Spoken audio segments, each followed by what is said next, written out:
Silver collapses. Headlines scream panic, screens turn red. And yet, behind closed doors, governments don't panic. They convene.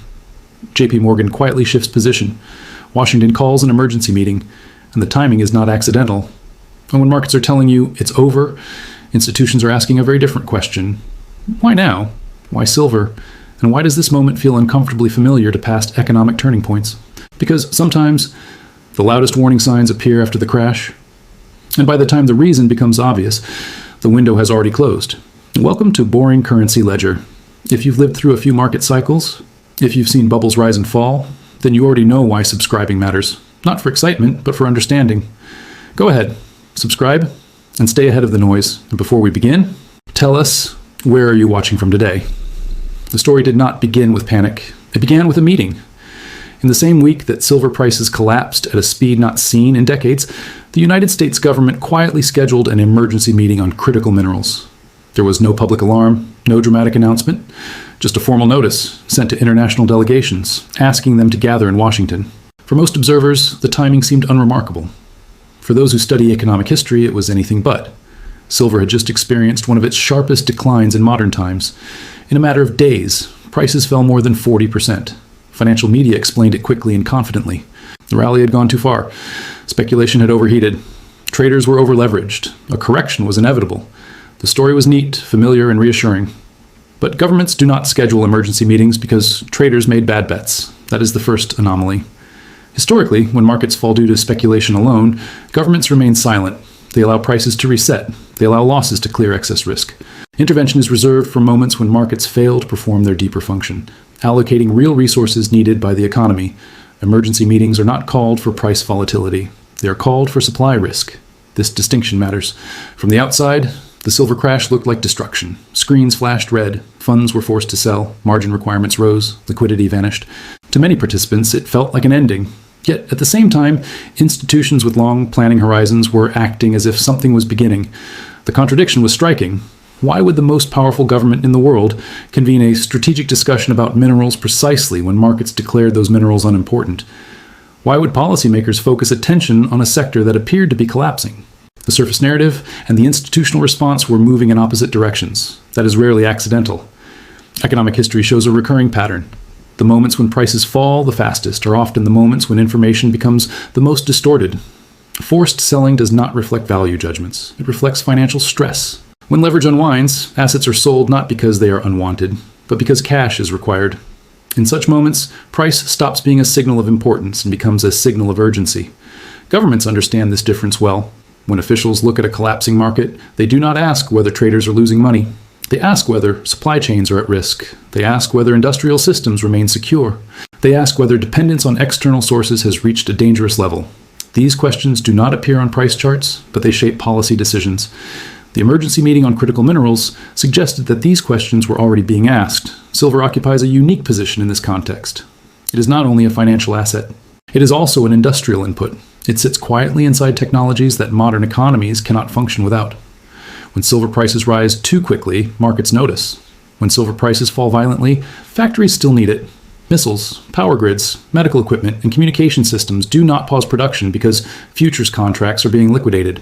This creates tension between market perception and physical reality. The anomaly becomes clearer when timing is examined closely. The meeting was not planned months in advance. It was scheduled in close proximity to the crash. The timing implies reaction, not coincidence. It suggests that policymakers were responding to signals that did not appear in public headlines. Such signals rarely come from retail investors. They come from supply data, inventory flows, delivery delays, and international procurement behavior. They come from quiet warnings passed through institutional channels. When those signals align, governments act cautiously but decisively. Another layer deepens the anomaly. Around the same time, major financial institutions began adjusting their geographic focus. These were not short-term trades. They were structural moves involving personnel, infrastructure, and regulatory alignment.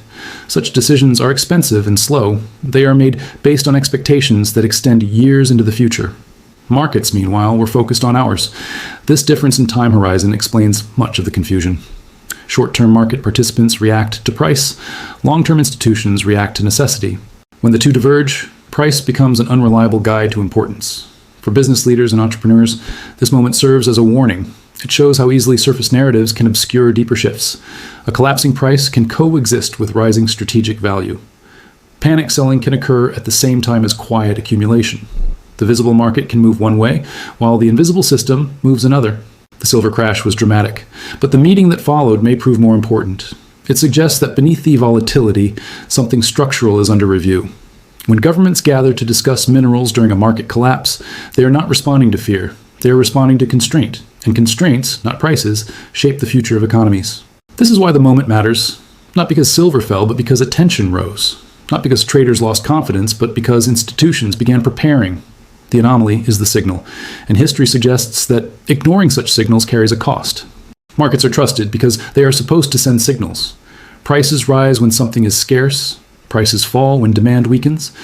For decades, business leaders have been taught that price is the most honest form of information. But history shows that this is only true when markets are functioning normally. During periods of stress, prices can lie. After the silver crash, most explanations focused on one word: speculation.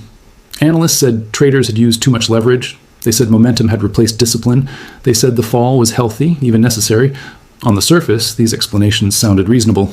Similar stories have been told after every major market decline, but they missed something important. The modern financial market is not driven only by buyers and sellers who want the underlying asset. It is driven by systems, algorithms, margin rules, liquidity thresholds. When these systems activate, price no longer reflects judgment. It reflects mechanics. This is where price discovery begins to break. In futures markets, participants do not need to pay the full value of what they buy. They post margin, a fraction of the total price. This allows large positions to be built with limited capital. Under normal conditions, this system provides liquidity. Under stress, it becomes fragile. When prices fall quickly, margin requirements rise. Traders are forced to add cash or exit positions. Many cannot. Their positions are closed automatically. This selling is not a decision. It is a process. As this happens, prices fall further. Each drop triggers more margin calls. Each margin call creates more forced selling. Soon, the market enters a loop where selling causes selling. At this stage, price no longer answers the question, "What is this worth?" It answers a different question: who needs cash right now? This distinction is critical. In such moments, assets are sold regardless of their usefulness, scarcity, or long-term demand. They are sold because they are liquid. Silver fits this profile perfectly. It trades actively. It is easy to sell. That makes it vulnerable during liquidity events. This is why crashes often hit useful assets harder than useless ones. Business leaders often misunderstand this. They assume that a sharp price fall means demand has vanished. In reality, it often means financial stress has peaked. The market is clearing leverage, not reassessing value. This is not a theory. It is a pattern. During past crises, oil prices collapsed even as consumption remained stable. Agricultural commodities fell while populations kept growing. In each case, futures prices reflected financial pressure, not physical surplus. Silver followed the same path. As prices collapsed, headlines spoke of destruction. But factories did not stop ordering. Engineers did not redesign systems to remove silver. Governments did not announce that silver was no longer important. None of the real-world drivers changed at the speed price did. That gap is where misunderstanding grows. Another factor deepens the distortion. Paper contracts vastly exceed physical supply. Many more claims exist than actual metal available for delivery. Under calm conditions, this imbalance is invisible. Under stress, it matters. When confidence is high, participants roll contracts forward. They settle in cash. Physical delivery is rare. But when confidence weakens, some participants seek certainty.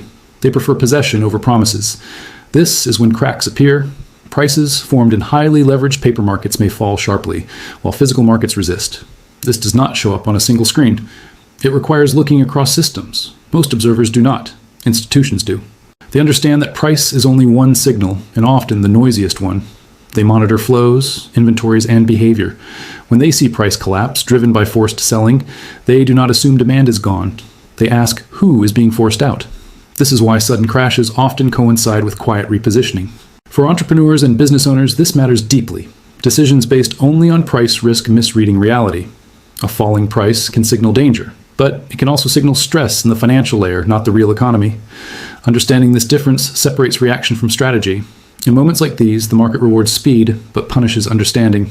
Those who react quickly may exit danger. Those who think slowly may gain insight.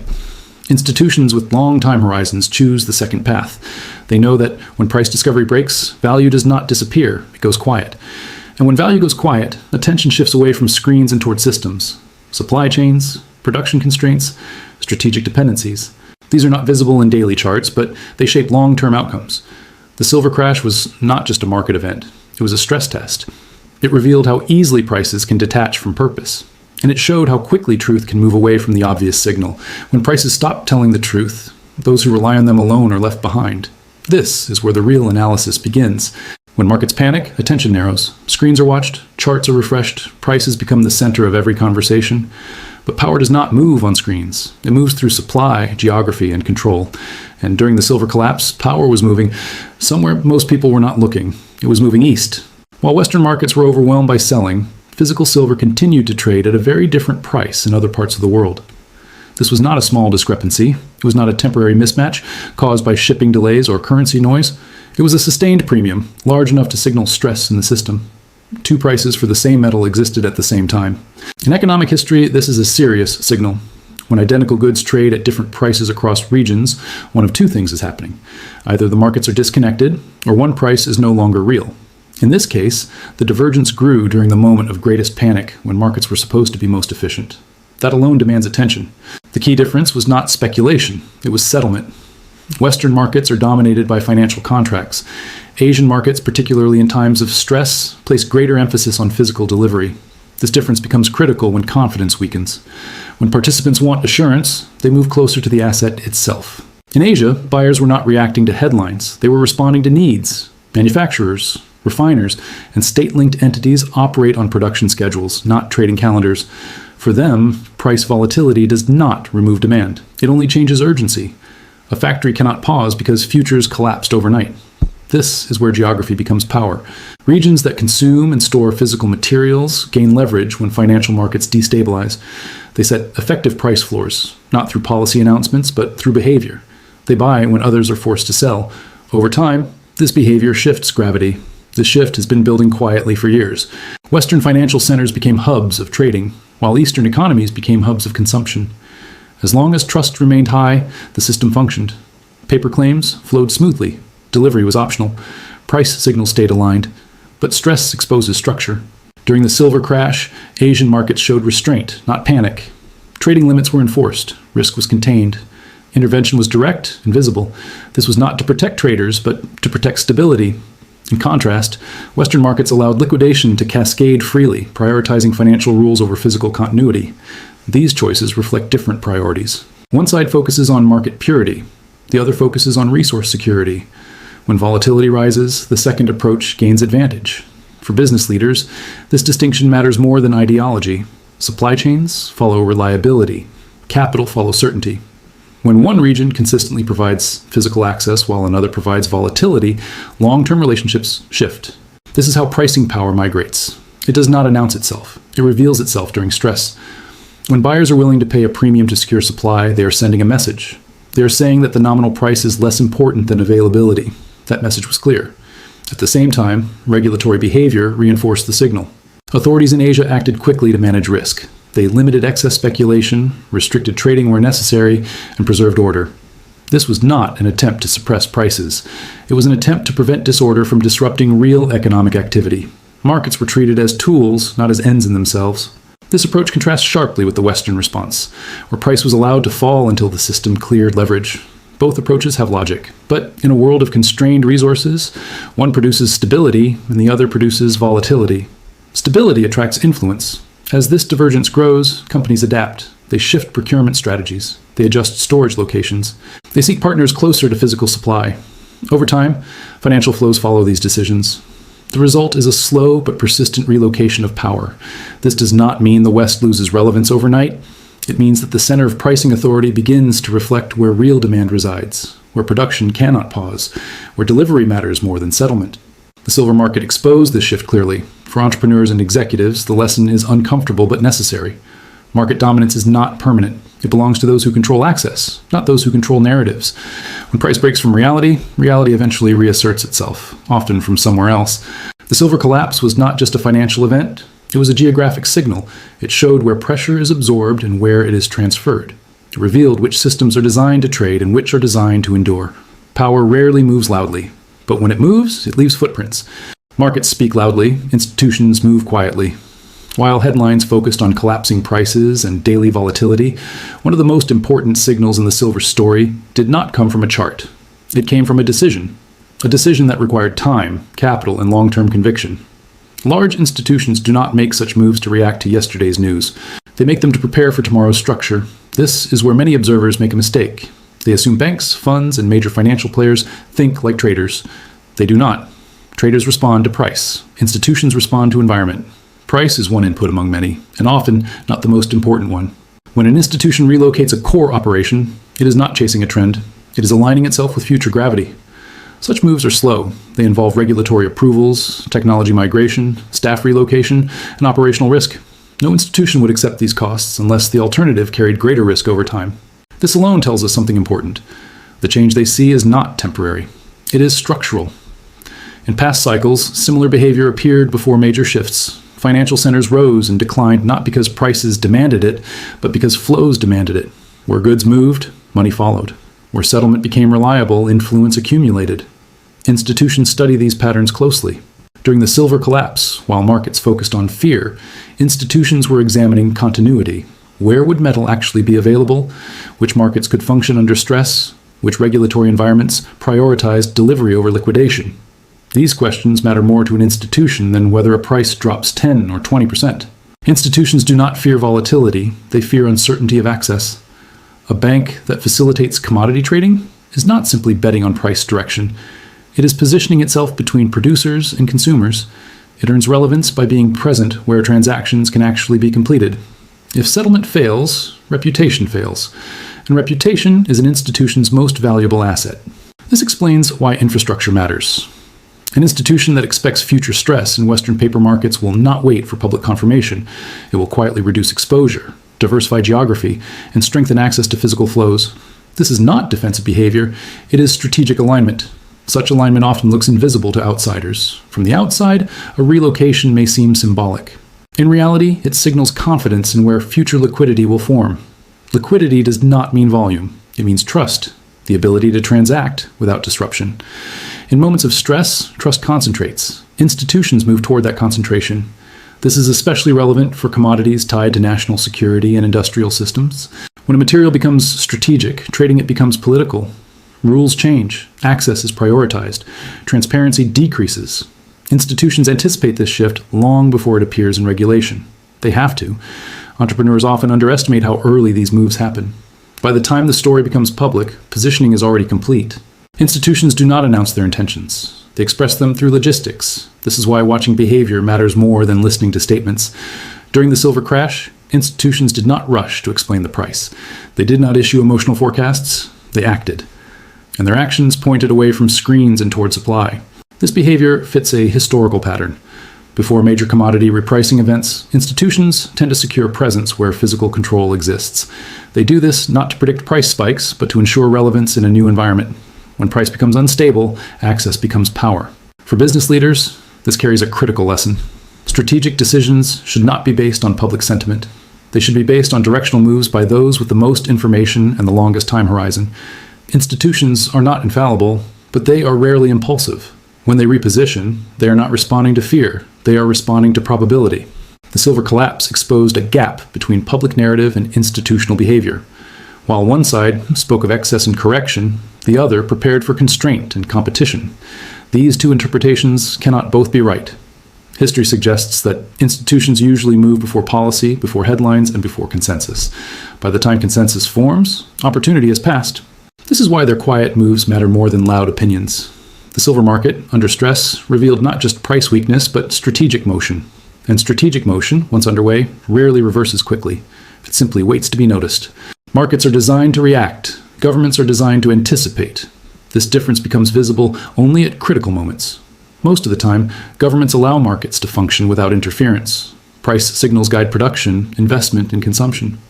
But there are moments when price alone is no longer trusted to protect national interests. When that happens, governments step out of the background.